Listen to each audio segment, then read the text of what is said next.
Hey, everybody. Welcome to Barbecue Nation. I'm JT, along with my co host and Hall of Fame member, Ms. Leanne Whippen, coming to you from the Turn It, Don't Burn It mobile studios in St. Louis and in Portland today. How about that? So, we'd like to thank the folks at Painted Hills Natural Beef the way nature intended. There's still time if you need something for them for Christmas. We'll talk about that a little later in the show. Well, our good friend and annual Christmas guest, along with Thanksgiving and all the other holidays, Meathead from AmazingRibs.com is here, and we're going to be talking about some Christmas dinner suggestions and tips. And we'll also discuss a little bit about Christmas traditions on the table from other countries that one of the three of us might be familiar with. So welcome back there, my friend. Always good to be here. I like this holiday gig. I'm a party boy. Yeah.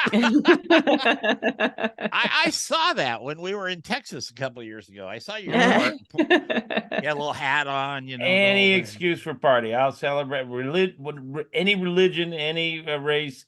Let's party. Yeah. It's Tuesday at 4:00. Let's go. Yeah. So traditionally, for a long time, even growing up, we were turkey or ham. And I'm talking about at my house, all right? And then we progressed into rib roasts. Probably, I think that happened about the time I took over managing the holiday festivities. Yeah, same thing with me. Yeah, and I can tell you that the smiles at the table were much larger with a rib roast than they were with a dry ass turkey or a ham with two pieces of pineapple rings and a couple of cherries on top. So did you have those too, Leanne? No, my dad could not stand turkey. So as far as I recall, it was always prime rib. So I was lucky. Yes, you were.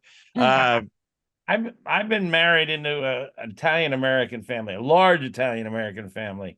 I mean, big enough that there's a funeral home in the family. Oh God! Wow. And the rumor is they handle only family. The big Italian family in the Chicago area, and they're wonderful. They came over in the 1800s. I don't know for sure what they did before I got here. I got here 50 years ago, and for most of those years now, I've been doing a prime rib for Christmas Day. Now, Christmas Eve is the Feast of Seven Fishes. And that's and multiple people bring a fish dish, and that's a fascinating ritual celebration. It started in Italy, to my knowledge, I believe southern Italy, because there was fasting before Christmas, and they were not allowed to eat meats, and so on the eve of Christmas, they would have seafood, and the Feast of Seven Fishes you would serve 7 different kinds of fish. And of course, southern Italy, this is easy. You got some fish with fins, you got octopus, you got shellfish, and wonderful tradition. If anybody out there was watching the series The Bear, their Feast of Seven Fishes segment was hysterical. An Italian American family, uproarious, that ended up with a car driving in the living room. Well, I'm Italian too, and we do lasagna. My mom's famous lasagna on Christmas Eve. Oh, yeah. Well, I'll tell you something. We lucked out here for this Christmas Eve. About 3 weeks ago, I got a call from Mercedes, our daughter, and she said, "Dad, would you care if I cooked Christmas Eve dinner?" Ooh. And I went, "Kitchen is yours, dear." She's a very good cook. And a tremendous baker. That's something that both Meathead and I have not mastered. No, I have fear of flour. Yeah, I get it.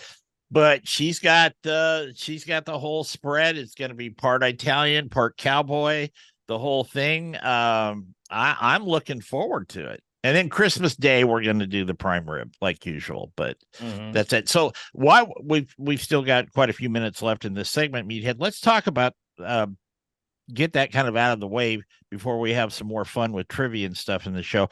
Let's talk about prime rib. Prime is a marketing term, if you will, or talks about the quality of the meat. But mostly, and we talk about this every year, but I'm always surprised at how many people reach out to me and say, are you going to do a show focused on prime rib this year? It's like, you can go back and listen to 7 years worth of shows on prime rib, but go ahead. Well, so let's talk some basics about that first. Okay. And also at some point we need to go back to Feast of Seven Fishes, because I know a lot of people do it, and I want to talk about deep frying on a gas grill. No, we will. Which is really cool. But I do the prime rib on Christmas Day, and I have for years. And it used to be easy. Just one prime rib with 7 bones was enough for everybody. Now I've got to do 2 of them. There's all these kids, and they're grown up, which that means they have a bigger appetite. So it's expensive, I tell you. But a prime rib roast has 7 rib bones in it, and that's a rib primal, and that is a master cut from the steer. And you can get them USDA prime or USDA choice or other, or Wagyu or whatever. Just because it's called prime rib, it doesn't mean it's USDA prime, which is a very good cut. An expensive cut has a little bit more marbling than USDA choice, but USDA choice is fine. Yeah. It's really tender. This is a very tender cut of meat. It's the cut from which all ribeye steaks come. And it's just a delicious cut. I strongly recommend you consider reverse sear. And we've talked about that before, but if you're not familiar with the concept, most recipes for prime rib tell you to start at a very high temperature and then drop the temperature. And when you do that, you brown the exterior, which you really want to do. You want that good roasty, toasty, crunchy, dried out exterior with all the rub and everything. But immediately below that surface, it turns tan. And below that, it's pale gray. And you get what I call the rainbow effect, where you have your beautiful medium rare in the center, but it occupies maybe 2/3 to half of the meat. And you want as much of the meat as you can to be optimum tenderness, which is medium rare, which is 130 to 135 Fahrenheit. And the way to do that is you start the meat at a low temperature. This is just very simple physics. At a low temperature, you're not putting as much energy into the outside, and so you're not overcooking the layers below. And it gently warms, so it's more even temperature edge to edge. And then, if you're shooting for 130, 135, you wait till it hits about 120, and then you crank the heat. And of course, I do it on the grill. So I'll then move it over the direct heat. I go to my one of my nephew's house. So he's got an old Weber gas grill. And what I do is I start it here, and I smoke it, and then I take it over there and I finish it on the gas grill over as hot as I can get it. Maybe 15 minutes on a side, rotate a quarter turn, 15 minutes, rotate, and get the exterior good, dark, and crispy. And it's really even color, really even temperature throughout, perfectly medium rare throughout. And that's a really great technique. Now, there's another technique that I've been using lately that works real well, and that's sous vide. And it was sous vide, you put it in a plastic bag in a tub of water at 130, and it will warm it gently so that it's perfectly medium rare at 130 throughout.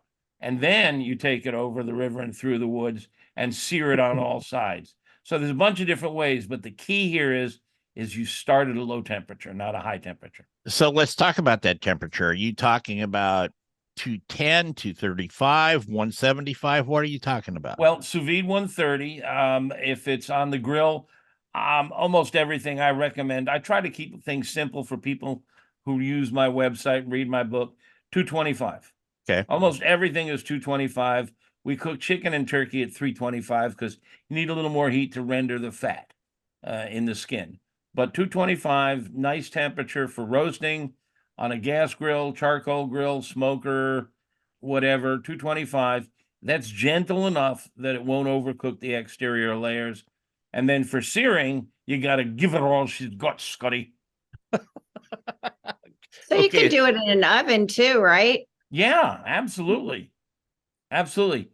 And now one of the tricks to doing it in the oven is if you've got one of these roasting pans with a V shape rack, is try to get it up above the pan, because if it sits in the pan, the temperature in the pan is going to be lower than the temperature above the pan. So it's not going to cook evenly. So if you can, raise the meat up above the pan by putting a rack on top of the pan, or in an oven, just put it on the rack, on the shelf, and put the pan on the shelf underneath. And then you get the same temperature all around the meat. One more thing I like to do, and a lot of people get upset with this, I take the bones off. They're really cool looking. I get that a lot. The bones are really cool looking, and everybody loves gnawing on the bones, but they're like the heat shield on the space shuttle. The energy bounces off of them, and you just can't heat the meat right beneath the bones as evenly as on the opposite side. So the end result is it's really kind of raw right beneath the bones, and it's medium rare on the other side. And I want it even all around. The other thing is I love the crust. I have a really good rub that I use, and I love the crust with the rub, and everybody loves the crust. People want the end cut. And if you take the bones off, you've got more crust. And when I take the bones off, I don't throw them away. And you could make stock from them if you want, but I don't even do that. I just freeze them, and that's a whole meal. I mean, beef rib bones, those are baby backs. Beef baby backs are fantastic. They're a great meal. There's families that are smaller and they want to have a rib roast. And I love the spinellis, which is that fat cap on the rib roast. And I remember one year sending my mom to the store to get it was 3 or 4 bones. And she got the small end, which means it doesn't have that spinellis. So for those who want the spinellis and the flavor, they have to look for the large end, correct? Yeah. The prime rib is essentially 2 muscles. One is the longissimus, or the long tubular muscle in the center, and everybody knows this. Think of a ribeye. You've got this round circular center, but the one that Leanne's talking about is this crescent-shaped muscle that lays on the opposite side of the bone, and usually there's a thick layer of fat between it, and that crescent-shaped muscle is really heavily marbled. It's the best muscle on the animal. Yep. And it's fantastic. And it tapers. If you get a whole rib primal, you can actually peel that muscle off with your bare hands, because it's got that thick layer of fat there. And nobody eats that fat. It's really kind of and so I will often cheat and pull that spinalis off and set that aside for another meal for just my wife and me, and serve the eye of the ribeye, which is this beautiful tubular longissimus muscle, and set that spinalis aside, because it is fantastic. And because it's on the outer edge, it tends to overcook, and it tends to get gray. And I want it medium rare. I want it and I'll treat it like a flank steak. I'll grill it really hot and fast, because it's only about 1 inch thick on one end. Right. And it's sort of shaped like a salmon fillet. It's tapered on one end. In any case, if you're buying a whole prime rib, you can look at it and you'll see this crescent-shaped muscle on the outside. And if you think you've got enough to feed everybody, peel that baby off, set it aside for just you and your family. And that is just a gorgeous piece of meat, grilled hot and fast. Yep. We got to take a break. We're going to be back with our Meathead from AmazingRibs.com Christmas special. And we've got some special things coming up, I promise, right after this. I should go get my Hanukkah menorah. Yeah. Good. I don't practice the religion, so although my wife, born Catholic, you know how these Catholics are. Any excuse for a ceremony, she gets the menorah out. She starts the menorah, lights the candles. I forget what's going on. Oh, it's Hanukkah. Really? Yeah. And we're doing pot roast, and you're making latkes. By God, oh, I love latkes. I You do know what too. latkes are? Okay. They're fantastic. Hey, welcome back to Barbecue Nation on USA Radio Networks and iHeart and all of them out there.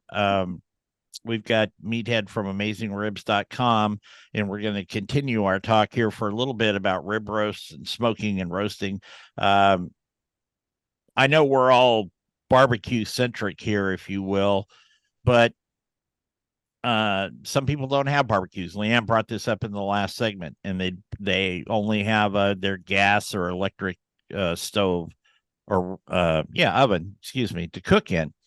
Is there anything that you talked about putting the roast on the top rack and putting the pan below it and that type of thing? Are there little pitfalls, pratfalls, if you will, Meathead, that people should think about, oven versus outside?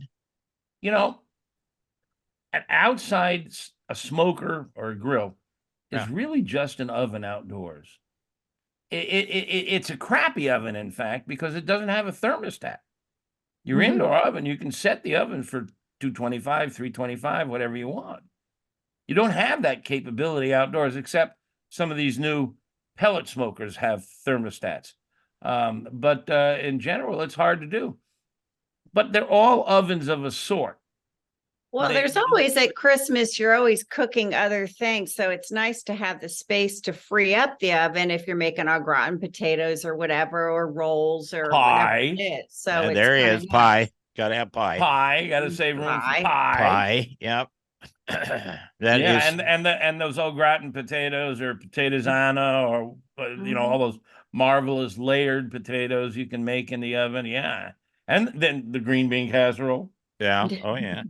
Yeah. I do twice baked that's kind of one of my specialties is twice baked because I'm a potato head. I tell you, if I were a meathead, I'd be potato head. Okay. I could survive on potatoes. And I love doing latkes, which is the traditional Jewish potato pancake. And I have a really good recipe for them on my website, AmazingRibs.com. And I love doing those because that's my cultural background. I love doing those for Christmas dinner as a sort of a cross-cultural. Everybody loves potato pancakes. They're so good. They're very, very good. Let's go back and talk about Seven Fishes. Because you're Meathead Corleone there in Chicago, as far as when it comes to food. So yeah. Pay him an offer he can't refuse. Is it always cod, or can it be other fish? Oh, it's a variety of fishes, but one of the standards is something they call bacala. Yes, which translates roughly into Is that because it's so salty or what? It goes back to the days pre-refrigeration, where fish was salted, heavily salted, to preserve it, and often laid out on the docks to dry. And bacala, and it's in many ocean-facing cultures. I was reading yesterday about bacalhau, I think they pronounce it in Brazil, where Portuguese is the natural language. Right. It's also up in the Scandinavian countries, salted fish, and it's salted cod, and you have to soak it to remove the salt. I think there may even be some lye or something. I hate this stuff. My wife and her family, that's just tradition. They love it. But I mean, we do calamari, fried calamari. You can do clams, you can do octopus. The idea is you have 7 different fishes. Lou's brother, Anthony, does a big old salmon fillet on the grill. And so, yeah, and I gotta share an idea with you guys. And I know Sure. we've talked about it long ago, but I gotta bring it up again. Everybody loves fried chicken and fried fish and fried this and fried that, but we don't often do it because it can really make a mess of the kitchen stove with spattering. And if you get the oil hot enough, and 375 is your target for almost all deep frying, 350 to 375 is your target. It can put out some smoke. It can set off the smoke alarms. And it just is. Take it outside and do it on your gas grill. Now, people go, oh my God, no, it's not dangerous. It's no more dangerous than doing it on your oven top. Hell, if it catches fire indoors, you lose your house. If it catches fire outdoors, the worst you're going to do is lose a $500 grill, but it's not going to catch fire. You use a Dutch oven, which has very high sides. It's Right. very heavy. There's just no way you're going to knock it over, spill oil anywhere. It's just perfectly safe. You're only putting an inch or two of oil in the bottom. And you get that oil up to 375. You leave the other side of the grill off. So you got one side on, you got your burner under the pot on, and the other side is off. And you fry your fish until it's absolutely perfectly golden. And then you move it to the other side and close the lid, and it just stays there and stays warm while you're finishing all your frying. You can do it with your calamari. You can do it all that way. The smell, the fishy smell, the calamari, it's all outside. The smoke, it's all outside. It's not going to spatter, but if it does, it's all outside. It drains sitting on the other side. I mean, this is a really great way to do fried foods. Mhm. And it is perfectly safe. So you're not like Ron White's wife who uses the smoke alarm as a timer when she's cooking. I'm just trying to remember. Hold on one second. I think I just saw my wife. Lou, what was that movie we just saw about 7 fishes? Oh, there we go. There's a movie we just watched on Netflix the other night called Feast of the 7 Fishes. And it's Okay. a marvelous movie. It takes place, I think, in a Pennsylvania town, working class town, Italian American family. There's a love story in there, a great family story. Wonderful movie, and it'll give you a sense for the way the holiday is treated. So real quick, I want to go back to the bacala. Is that served? I was looking it up. I was familiar with the 7 fishes, but not with the bacala itself. I mean, Feast of the 7 Fishes and all that. But is that served with an on what? Anything you want, or Yeah. is it? Well, in our family, typically there's a tomato sauce. Okay. And it could be on a pasta. I don't know. Typically, you soak it, and often you have to soak it overnight, and you have to change the water often. And in this movie, there's this big argument. I mean, how's the bacala? Too salty. Yeah. You didn't soak it long enough. It's got to soak to get the salt out. You got to desalinate it. And then I think our family typically a chopped tomato sauce rather than a pureed tomato sauce. Sure. And it's just, you need the sauce to cover it over. It's just Got it. We're going to take another break. We're going to be back and talk about more Christmas traditions. And before we go, I'm going to ask them, which of 2, and you can give the answer when we come back. Which of 2 Santa's reindeer share names with meteorological terms? Got that? We'll be right back on Barbecue Nation. Don't go away. Dancer, Prancer, Comet. Well, Comet is one. Blitzen. Help me. You're close. Comet, Donner. Dancer, Prancer, Comet, Blitzen. Donner, isn't Donner one of them? Donner is one. There's the Donner Party that died of starvation crossing the Rockies. I don't think that's meteorological. No, that's not. Well, let's come back and find out. Here we go. Welcome back to Barbecue Nation. I'm JT along with Leanne Whippen and Meathead Goldwyn from AmazingRibs.com. We want to thank the folks at Painted Hills Natural Beef. It's beef the way nature intended, but it's really more than that. They want to provide you with the best beef possible, and they do it. And so if you've never sampled it or had it, you can go to paintedhillsbeef.com. They've got an online store.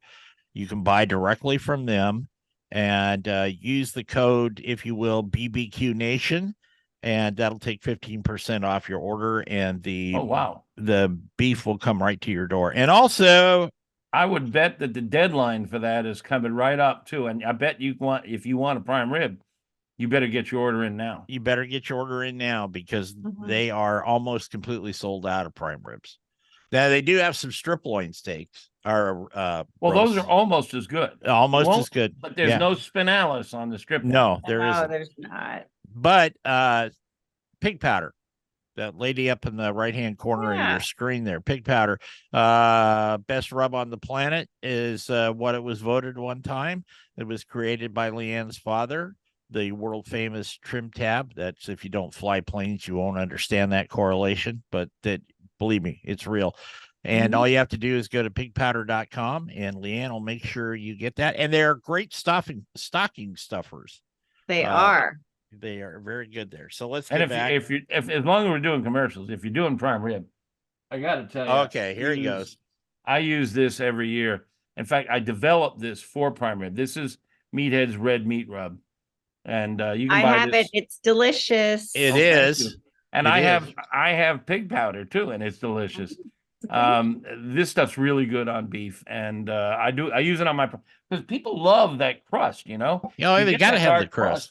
Gotta have the crust. Okay, so which two of Santa's reindeer share names with meteorological terms? Well, all right, we were just trying to remember their name. There's Dancer, Prancer, Comet, which is meteorological or astrological. That's astrological. And Vixen, whom I dated in college, and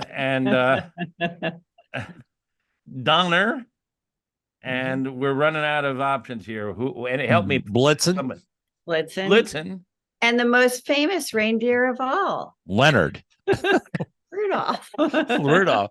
Okay, well, the answer is Donner and Blitzen. Donner means thunder, and Blitzen means lightning. In German. Meteorological. I was thinking cosmetological. Yeah. No, you're right, though. German, Donner and Blitzen. Yep. And one more here real quick. Which country was the very first country to use the tradition of the Christmas tree in their Christmas holiday? Very first country to use a Christmas tree.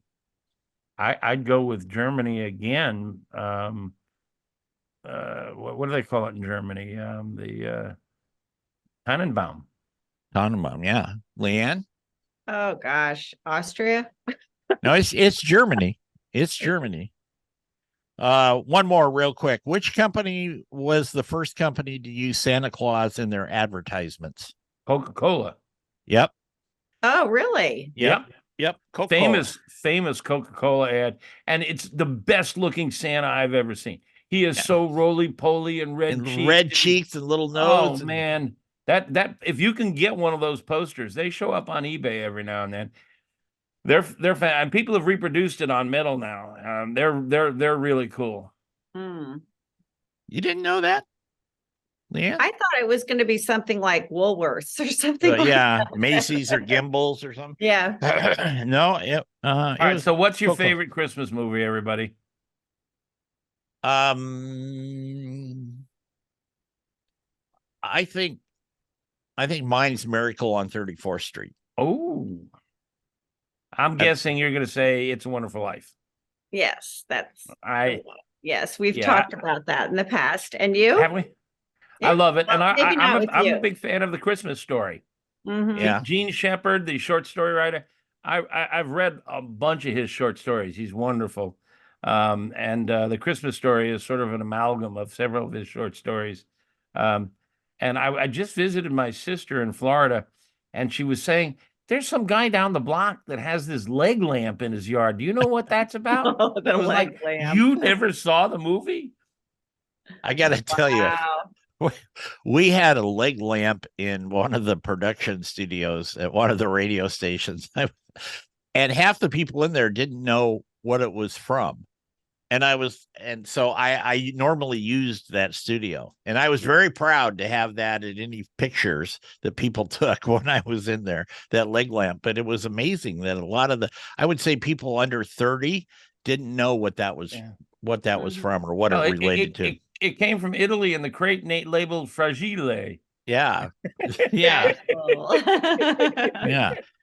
And don't get him a BB gun. You put somebody's eye out with that. Just Remember? shoot your eye out, kid. Shoot your eye out, kid. Okay. Let's go back to some other kind of foreign foods, or cultures, I should say. You brought up the last time you were talking about fried chicken, and of course, if anybody's listened to this show or read anything online, in Japan, Kentucky Fried Chicken is huge. I had no idea. Yeah, it is huge, and that's their big Christmas, Americanized Christmas deal, is to go to KFC. I mean, I can understand why they love fried chicken. Yeah. I've been to Japan, and there is no culture on earth that worships food like the Japanese. I mean, they really do worship food. They treat it ceremoniously. If you're a guest in their house, they will cook really special things just for you. And I guess fried chicken has must have happened after World War II. But I guess KFC is really popular over there. And I was reading that it's a popular traditional Christmas dinner to order Yep. KFC. Who Yep. knew? Mine would have to be the extra crunchy. I'm an extra crunchy guy at KFC. Just well, I think we've all been in the Southern Hemisphere, or close to all of us. I'm not sure. No, I have not. Oh, well, I've been in New Zealand and Australia and stuff. And of course, being in the Southern Hemisphere, it's spring and summer down there. Yeah, it's warm down there. Winter. And no, no self-serving Australian ever said, let's put a shrimp on the Barbie. That was a marketing ploy too by Outback Steakhouses. They do cook they cook a lot of stuff on their barbecues. I grant you that. But I was reprimanded for that. And it's the only time I got reprimanded in Australia, which is unusual for me, only to get yelled at once. But but they do that. Another one of their favorite dishes down there, and we'll get back to whatever the hell we're talking about here, but is oysters on the half shell on the grill. And I kind of worked with them one day, and they were showing me how they did it. They have their own version of kind of Worcestershire. They pull the oyster off the shell, clean the shell out, pour some Worcestershire in it, put the oyster back in the Worcestershire. They put some diced green onion on it, and a little garlic, and some bacon bits, and not pre-cooked bacon bits, but raw bacon. And they put it on the grill. And when the bacon starts to turn brown and bubble and look good, like we like it, they pull it off. And I'll tell you, that is a delightful way to eat an oyster. Sounds good. It's very good. I make a mignonette, which is sort of like a vinaigrette and I'll use orange zest and whatever you want. You can. I've never done that trick of pulling it out of the shell first and then putting liquid in, and then I've always just spooned the juices on top of the clam, the oyster. Yeah. But the juices from the clam and the oyster are so good, and so you gotta have a loaf of good crunchy bread to. Oh yeah. Oh yeah. Yeah. Can't waste a drop of that. You got to do that. But I think South Africa also is they like to grill for Christmas. I've read that New Zealand and South Africa are big on grilling for Christmas because it's warm. Yeah, it's warm and it's nice out there. And I think both cultures grilling is usually done on an open top grill, a brazier they call it. Mhm. They don't have a lot of, well, Weber kettles are everywhere now, but covering the grill is something that they just have not always done. Well, and if you go to like the Philippines, they're still cooking stuff in the ground Mm. for their holiday. Mm. They're doing hogs, they're doing I don't know what else they do over there, but I know they do hogs, and they put it down, they line it with stones, and they build a fire, and they cover it up with the big leaves, and it just cooks for a number of hours, and they pull it out. And the pictures I've not been to the Philippines, so I don't know exactly what I'm talking about here, but they pull it out and it just looks marvelous. Mm. So that's one of their Christmas delights. But hey, Bob Cratchit, you haven't talked about how you like to cook your Christmas goose. that's coming up in the next segment. I'll tell you, because I got to get my crutch, do my tiny Tim impersonation here. But I want to talk a little bit more about fish. You said in your note to me, ask me about carp. Oh. So I'm asking you about carp. Okay. All right. Listeners who've heard this story can hang up now, but you got to tell the old story.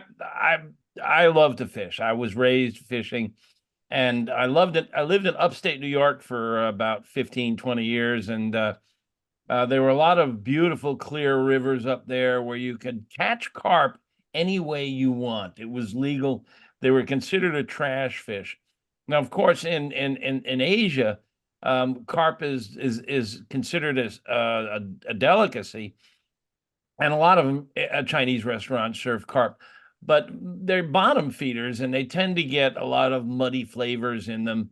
And we went fishing up in upstate New York once, and the carp were mating, and they were surrounding our canoe, and we were clubbing them with the paddles. And you just whack them in the head, and they weigh 30 pounds. They're huge. And the way you cook them is you get a cedar plank, and you nail them onto the cedar plank. Well, you got to scale them first, and then you and gut them, and you nail them to the cedar plank.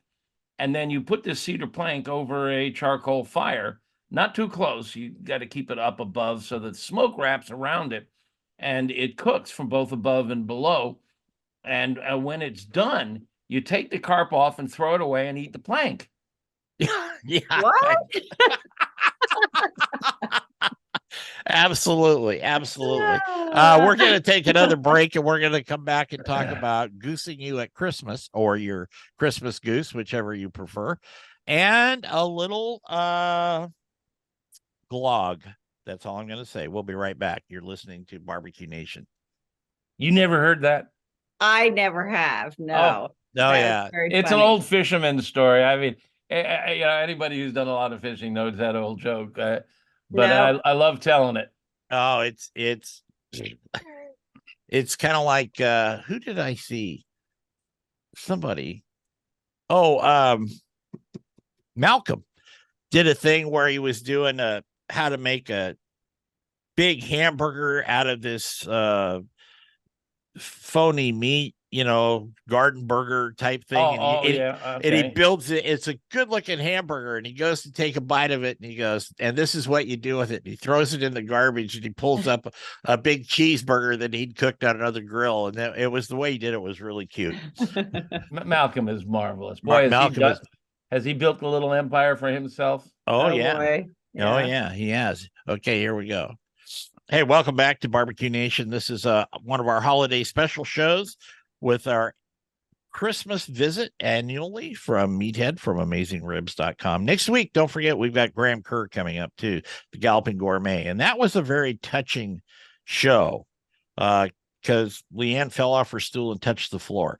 But anyway, it's good. It's a very good show like that. But we're talking today with our best buddy, Meathead Goldwyn from AmazingRibs.com. And you wanted to talk about Christmas goose.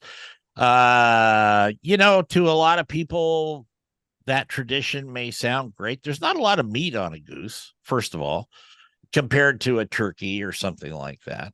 They're dark meat. I like them, but I'm about the only one in the house that would do it. When my mother-in-law was still with us, I cooked a couple of Christmas gooses or geese for her over the years because she liked them. But then I'd go to all that work and she'd take about 2 bites and say, "That's really good. Now pass the turkey." So, what do you recommend for goosing? Well, there's a bunch of recipes out there, and the one that caught my eye the most was Jacques Pepin's, but it's kind of elaborate. I mean, I'll just roast it. A little smoke doesn't hurt it, but as you said, it's all dark meat. I mean, this is an animal that flies and swims, so those muscles get a lot of work. Unlike turkeys, those muscles don't work, and therefore it's all white meat. It's very much like duck, only I think the flavor of duck is much better. I absolutely love duck breast. Duck breast, you cook medium rare, just like you would a steak, a red meat. You can do it similarly with goose, but it's a scrawny animal. I'm not a hunter, so I've never shot a goose and tried to cook it. But I've bought goose from a butcher, and I split it in half, and I roast it because there's a lot of fat under the skin, like Right. duck. A lot of fat under the skin. You got to stab the skin to create escape paths for the fat. And I started out at a low temperature so the fat will render out. Then you flip it over and crisp that skin. And you want to use something like a fruit sauce, a cranberry sauce, a cherry sauce is nice. You're a hunter, aren't you, Jeff? Yeah, I don't do it very much anymore because I don't have time, but I used to do it all the time. How do you cook goose? Well, first of all, if you harvest one from outdoors, quick story here. I had a nephew that wanted to shoot a goose, Finally, season came around. His dad said, because we used to have them on their migratory paths, land in some of our pastures because there was standing water if we just had a big rain. So the geese would come in. So Jason got to shoot 2 geese. He had a tag for it and all that. And his dad made him sit out and try to pluck them, which is not something you do. You actually skin them. You don't pluck them. But really? My poor nephew was sitting out there in a lawn chair, just covered with down and everything else. And his dad was standing in the garage laughing his ass off at him. Till my mother showed up in her car and said, "What are you making this kid do?" Anyway, you just roast them. I would roast them in a pan with a rack so that a lot of the drippings went down like that. I would leave the lid on for about 2/3 of the roasting time and then pull it off at the end. And like you said, it would get that nice crunchy kind of skin. I would poke the holes. I would season it with just some very basic salt, pepper, and garlic. Like that, you didn't need much else. I mean, you can do it with, like you said, you can do it with a plum sauce or an orange sauce or whatever you like. That's your own taste preferences, but they're fairly easy to cook. They don't take a long time to cook because they're not very big. So, and then when you carve them, you actually carve off small pieces because, again, like a goose breast and stuff is about the size of a squished orange or something. It's not very big. So you just slice off in little pieces and kind of stack them up on the serving platter. That's how I did it. So, Leanne, you've got formal training here. Have you played with goose much? Only once, and I was so dissatisfied with the taste. And I'm like you, I love duck. So if I'm going to go through that effort, I'm going to do a duck before a goose. I Duck, agree. goose. yeah. It's not worth my time. No, that's true. That's a lot of work for not much of a payoff, you might say, at the end. And it's a different taste than a duck. I happen to like duck too. I like goose, but I like duck and more. And so if somebody said, let's go duck hunting and I'll come home and you can cook them, I would do that. Now, still, I don't know if I would waste my time with a goose either, but it was fun to do it while we were there. All right. So we got to talk about glog. Glug. Glug. Glug. Okay. It's Yes, Swedish glug. I mean, there's just a whole, I mean, it's winter time right. and it's skiing season, and hot mulled wine is all over the world. I mean, but it's really big in the Scandinavian countries. And glögg is the traditional Swedish mulled wine recipe. GLO with an umlaut, those little dots. GG, GLOGG, glögg. I think it's pronounced that way. It is And after 4 of them. and it's traditionally aquavit. I make it with brandy, and red wine and port and almonds and raisins and allspice and cinnamon and a lot of sugar to make it sweet. Yeah. And there's a process, a step, series. Oh, and cardamom. Cardamom is just this marvelous spice that nobody knows about. It has a real citrusy flavor. You can use it on a lot of stuff, but it's really useful in this dish. And I have the recipe on our site. Way back, like 40 years ago, I was working in a wine store, and I was the wine merchant for the store. And one of my customers was talking about his homemade glug, and he invited my wife and I over to his house, and we all made glug together, and I fell in love with this stuff. And we've been making it almost every year for like 40 years now. Wow. And I keep refining it, improving it slightly, but there's a really refined, excellent recipe on AmazingRibs.com for glug. And if you can, and you're just interested in making it, double the amount that you want for 1 year, because it ages really well. You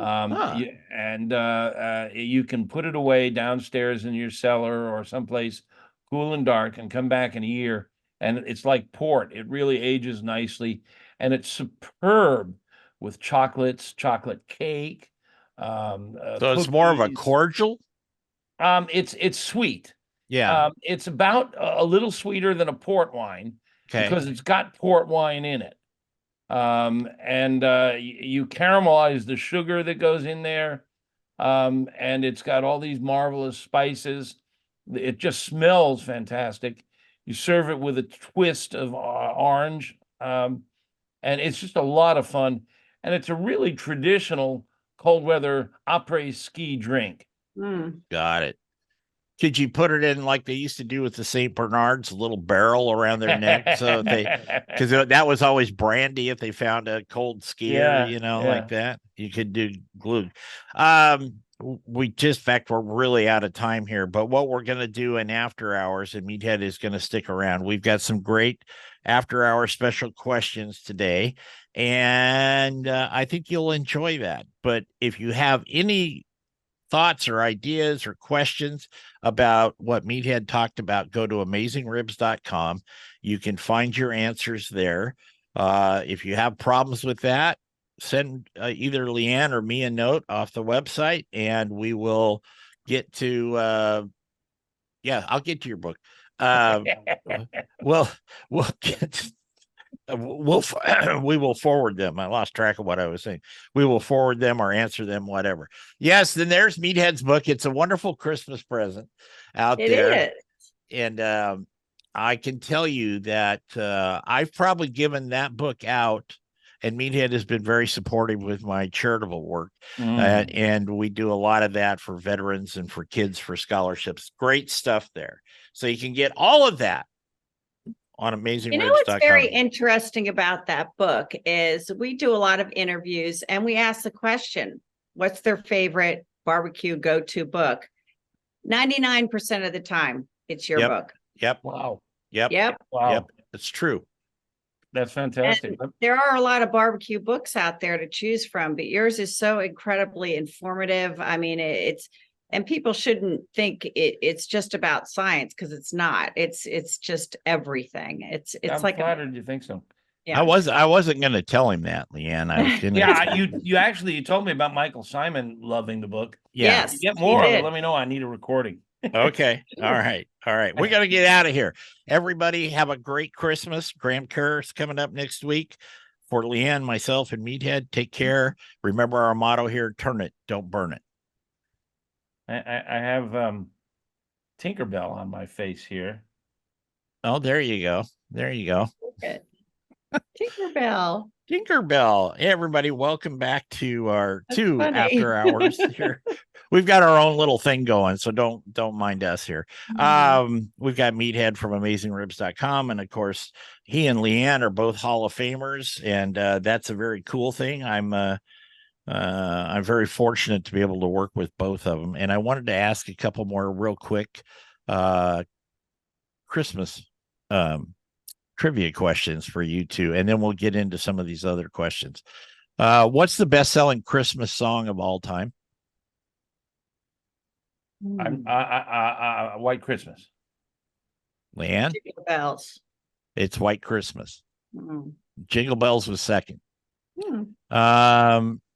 Fruitcake originated in what country? Fruitlandia. Now that's Portlandia. That's where I live. Fruitcake. I'm going to say Germany. Egypt. Egypt. Get out. No, Oh, Egypt. there's dates and raisins. It Yeah. makes sense. A hot climate. Yeah. Hmm. And I don't know where they got, if they got those little bright red and bright green colored Maraschino cherries. Yeah. That came from Oregon State, by the way. Mhm. Here's one Meathead should know. Which traditional German bread is associated with Christmas? Mandelbrot. Leanne? Right. Stolen. Oh, stolen. Yeah. Yeah. And that's any bread that you can grab and steal when nobody's looking. And make it down the street before they know it's gone. You better explain what stolen is. I don't even know. I think it's just a German bread. I'm not I don't know. that. I don't know either. Yeah. I think it's just like one of those Hey, Jeff, you know the rules of playing trivia. You never ask a question if you don't know the answer. Now you knew the answer was stolen, but by the way, I believe it's correctly pronounced. Yes. Stolen. Stolen. But I don't know what it is. I believe, and we can look I don't know it. I think it's kind of like a pull apart bread that they do there's with the a glaze baker in the background here. Lou, what's stolen?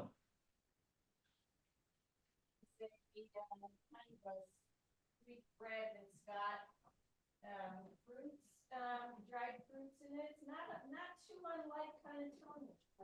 Okay. Oh, okay. So see, she says it's a bread with that has fruits in it. She said not unlike panettone, which is marvelous stuff. Right. Italian bread that it's a sweet bread. Right. Yeah, it's a sweet bread.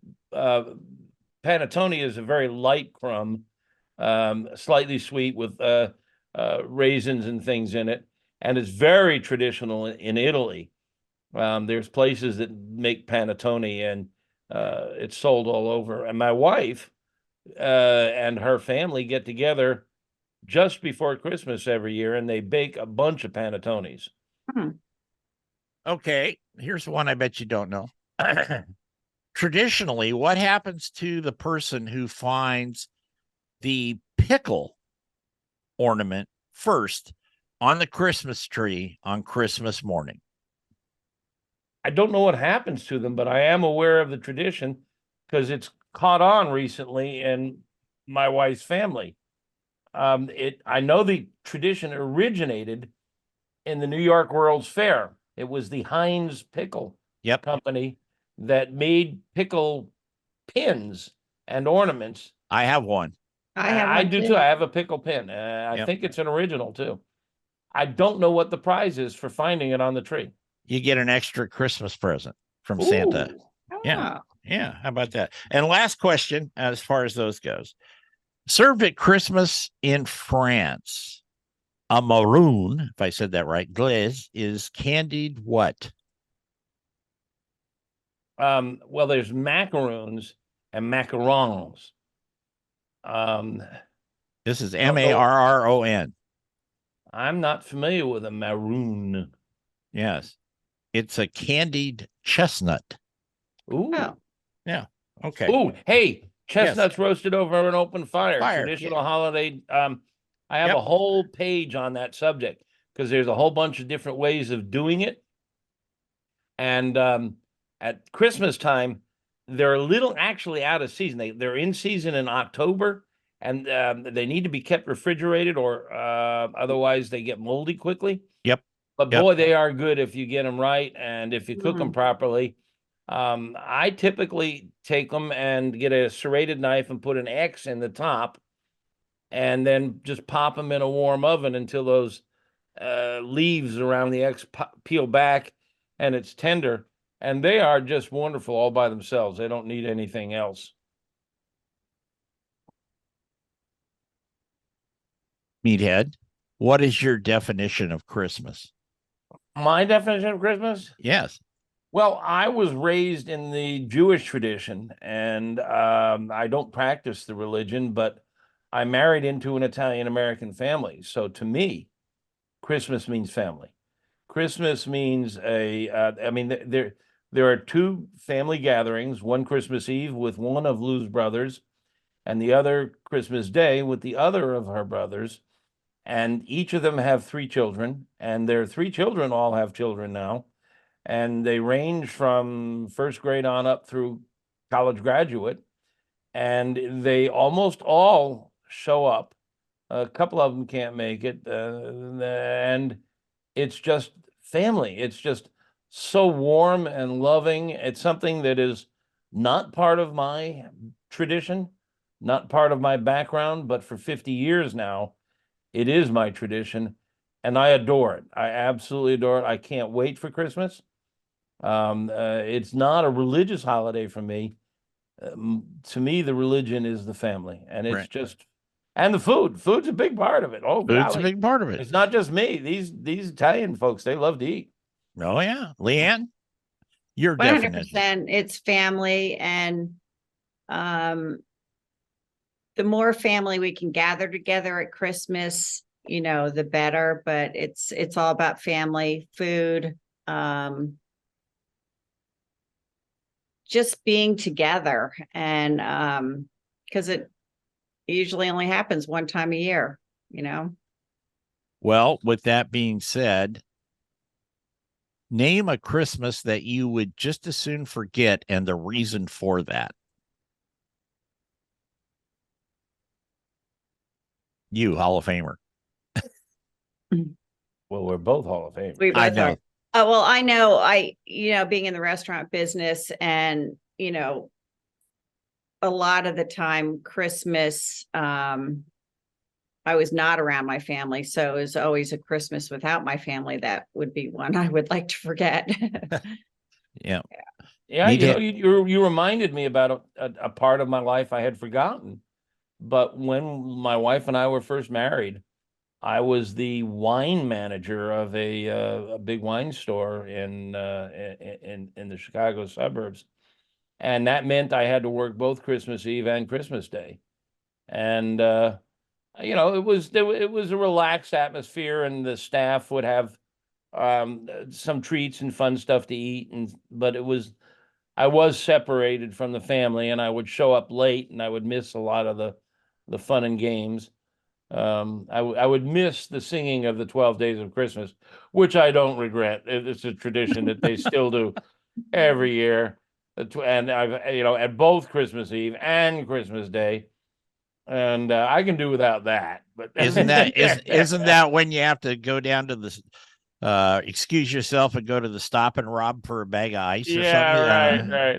Okay. Here's But I don't regret any of them or miss any of them. There have been some notable spats.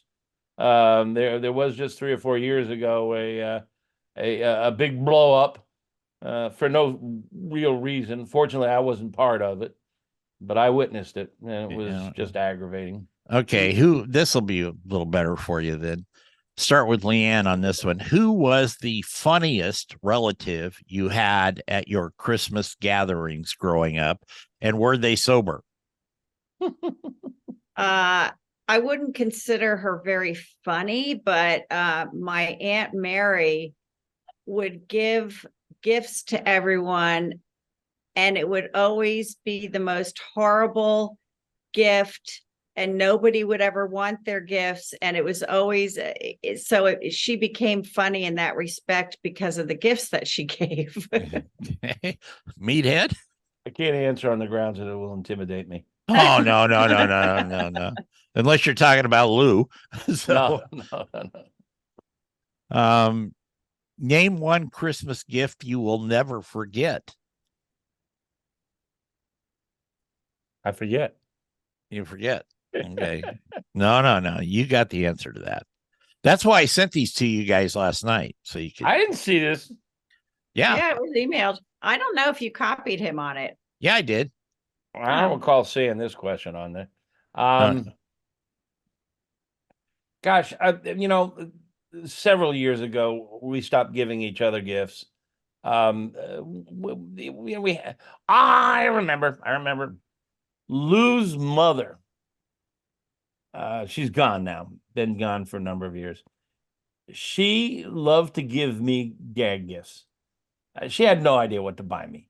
So she would buy me gag gifts, and they were wonderful. They were hysterical. One of the best ones was a fur-lined windshield scraper. Yeah. She would give me, and they were hysterical. And it was always like, oh God, what has Mom bought me this year? Oh, Those yeah. were fun. Those were fun. Leanne, a gift that you will never forget. I think I've told you this. My sister and I, when we were younger, we at Christmas woke up in the middle of the night, and we had little battery powered radios, little portable radios. And we were just so ecstatic about those, and we wanted to listen to them, but we didn't want to wake up the parents. So it was like an all night chore, but I'll never forget that. That was very memorable for me. Okay. Is there a Christmas gift you really, really wanted but never got? Not me. Wow. I can't think of anything. Can't think. I mean, there was always stuff I wanted, and I didn't always get what I wanted, but I don't think I was traumatized by anything. Yeah, me neither. So you weren't like, you didn't get the BB gun or the leg lamp? No. Something like that. Okay. How All about right. you, Jeff? About what? How about you? Yeah, you're not answering any of these Well, questions. that's it's why your I know gift. that. This is designed that way. So I didn't have to You need incriminate to, all myself. right, you need to rewind and go back and answer some of these questions for yourself. Okay, well, here we'll start with this one. What's a Christmas food that you simply cannot stand? Mine was candied crab apples. Ooh, I've I made like those rum cake things. That was another fruitcake? thing my aunt. You know those Christmas cakes that have rum or something's in them with all the fruit? It's a fruit cake, right? Right. I don't know. I don't like those at all. My sister would make this cherry pudding cake, and I know she put a lot of work into it. She really did. I'm going to give her credit for that. I can't think of something that because my wife's family, especially the nieces, they've all become very good cooks. And at the Feast of Seven Fishes, well, there's the bacalao. Mhm. Yeah. I can, and it's always there. It's always there, and there's no escaping it. I can live without that. But most everything else they make, they nail it. Thanksgiving in particular, boy, this year Thanksgiving was just marvelous, and there was so many fine foods, and everybody brings a dish, and some of them have special dishes. Like there's this corn pudding that Tressa makes. That, oh my, I love that stuff, and the stuffing, and oh boy, it's just so much good food. So, and 19 pies that you worked through, I'm pretty sure. Name something that happened one Christmas, which you got blamed for, and you're even though you probably didn't do it, but you're still reminded of it today by somebody, like a sibling or something. I don't have any. I missed the question. There was a phone call coming in. Okay. Name something that happened one Christmas, which you got blamed for, even if you didn't do it, but you still get reminded of it today by somebody at Christmas. Oh, yeah, memorable. I was supposed to cook Christmas dinner years ago, and I had gallbladder attack Christmas Eve, and I spent Christmas Day in the hospital having gallbladder surgery. I went in with a meat thermometer in my shirt pocket, and the doctors said when they put me under, I was singing "I'll Be Home for Christmas." So, and the family had to scramble to figure out what to cook for dinner, because I was in the bloody damned hospital. There you go. Who touched your heart the most at Christmas? Your mom, your dad, your siblings, your spouse? Who and why? Who goes first? Well, let's go with I'll you, go. Meathead. Okay. I'll say my mom, because my sister and our goal is to make her cry at Christmas, but like surprise, shit. happy cry. So we always try to get the gift that she's going to start bawling, like, I can't believe you bought this for me. And that to me is very touching to see her so emotional. Meathead? Lou's mother, my wife's mother, she just loved Christmas. In her later years, she came here Christmas Eve, and we ferried her to the parties, and she spent the night here. And Christmas morning, we'd get up and we'd open gifts, and I'd get my gag gift from her, Yeah. and we drink eggnog. And she just loved Christmas and reveled in it, and it was just, Mhm. it was a lot of fun, and we miss her. Mhm. Name something that you personally wish that was on the Christmas menu, but you know that in fact, if you cooked it, nobody would eat it except you.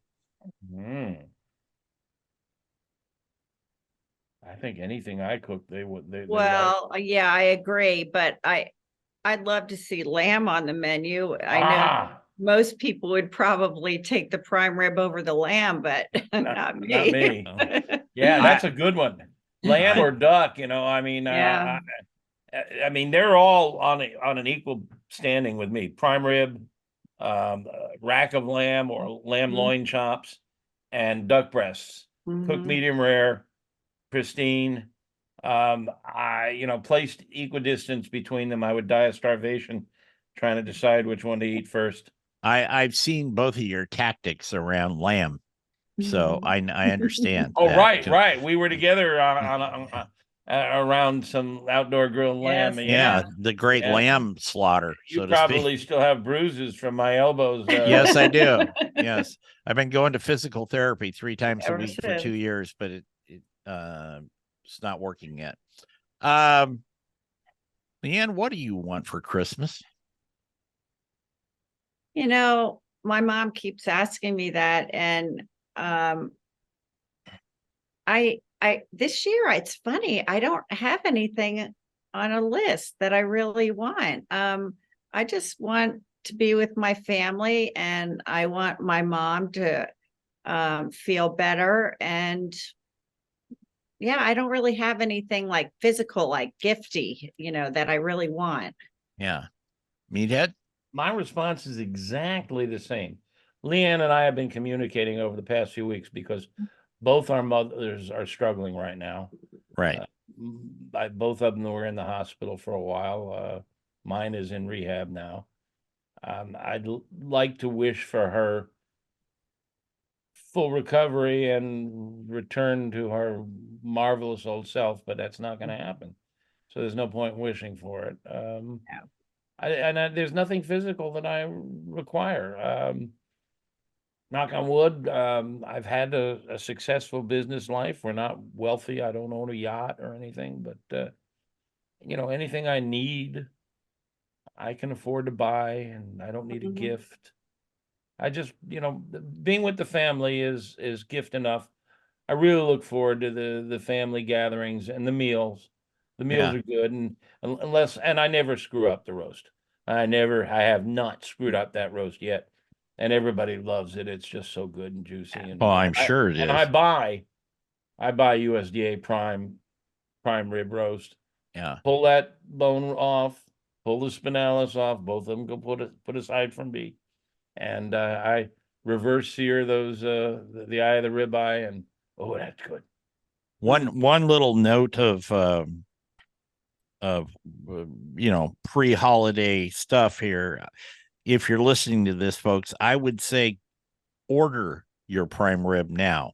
Oh yeah. We talked about it a little bit about if you're going to buy one online from like Painted Hills or something, but if you're going to go to your local store or you've got a local butcher shop, you need to order that because they need to know how many to bring in and to trim up and all that stuff. So that's just a word to the wise there. Mhm. Okay, two I last just had to make a note.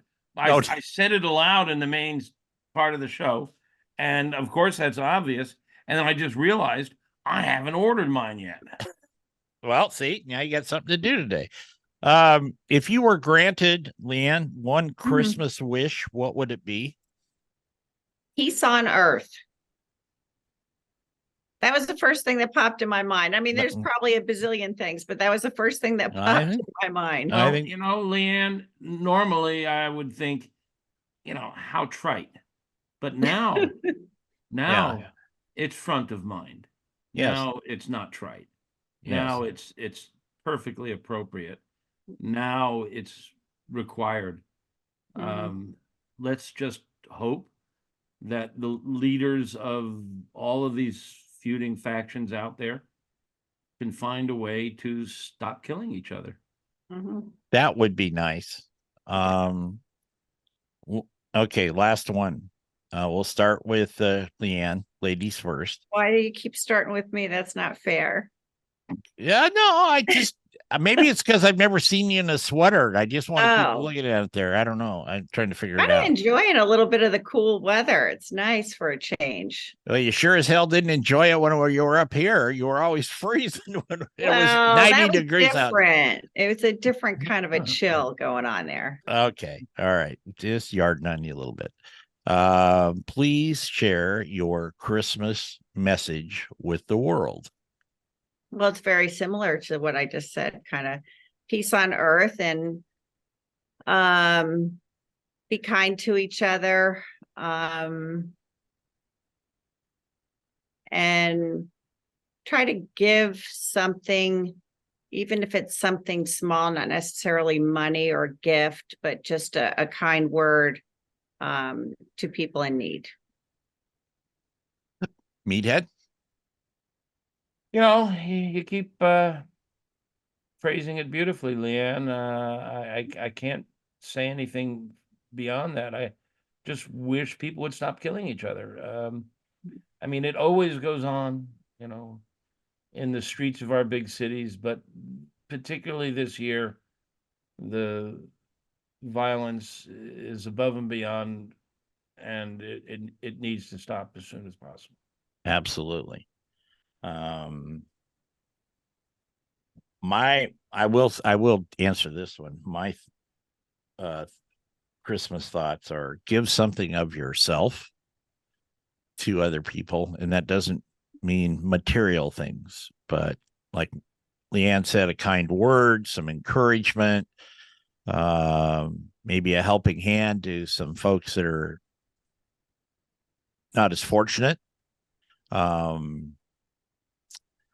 Got a couple of neighbors here that are going through some difficult emotional times, and so I take over a plate of food or something like that to them and help them out a little bit there. That's my Christmas thoughts. Anyway, Meathead from AmazingRibs.com. Don't forget his book, Your Camera Left, Meathead's camera right there, like that, and his spices. And don't forget about Leanne and her pig powder there, and our good friends at Painted Hills. You can go to paintedhillsbeef.com and use BBQ Nation, get a chunk off your order there. So that's going to wrap it up. And I really, truly hope everybody has the absolute best Christmas possible for them. And you too, and especially. A Happy New Year, everybody. Yes, Happy New Year. And a happy New Year. 2024. Wow. It's Twos and fours are my lucky numbers, so I'm looking forward to it. There you go. There you go. I'm gonna rub your head here and hope it comes off Yeah. on me. Little blonde Buddha. She's not very, she doesn't have a Buddha tummy though. No. Not much to her. Anyway, thank you all for listening. Meathead, Leanne, thank you for being with us again this week as always. And we will be back